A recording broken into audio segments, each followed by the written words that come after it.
आज केया निघाली आहे देवदर्शनासाठी। डोंबिवलीवरून ट्रेन पकडून आम्ही गेलो दादरला, तर तिकडे मीरा रोडवरनं आले होते केयाचे काकी आणि काका। त्यानंतर स्टेशनच्या बाहेरून टॅक्सी पकडून आम्ही निघालो सिद्धिविनायकसाठी। आज केयाचा पहिलाच ट्रेन प्रवास होता आणि तिने तो फार शांतपणे आणि छान केला। तर टॅक्सी पकडून आम्ही मंदिराच्या बाहेर पोचलो, त्यानंतर थोडं चालत जावं लागतं। या पॉईंटच्या पुढे व्हिडिओज आणि फोटो अलाउड नव्हते।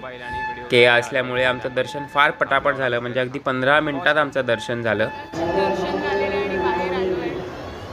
त्यानंतर तिचे काकी काका आणि मावशींनी दर्शन घेतलं आणि मग आम्ही थांबलो थोडा ब्रेकफास्ट करायला। आश्रय येथे दादरमध्येच साऊथ इंडियन ब्रेकफास्ट करून मग आम्ही निघालो बाबुलनाथकडे। त्यासाठी आम्ही केली ओला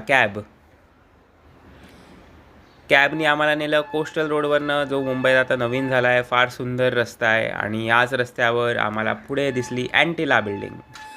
त्याला बाय बोलून आम्ही निघालो बाबुलनाथच्या दर्शनासाठी। तिकडे असलेल्या पुजाऱ्यांनी केला छोटी शालसुद्धा गिफ्ट केली, जी फार छान होती। त्यानंतर मग आम्ही गेलो मुंबादेवीला जाऊन लंच केला आणि अशा प्रकारे संपली केयाची पहिली मुंबई ट्रिप। कसा वाटला व्लॉग नक्की कमेंट करा आणि लाईक करत राहा आणि चॅनलला सबस्क्राईब करा।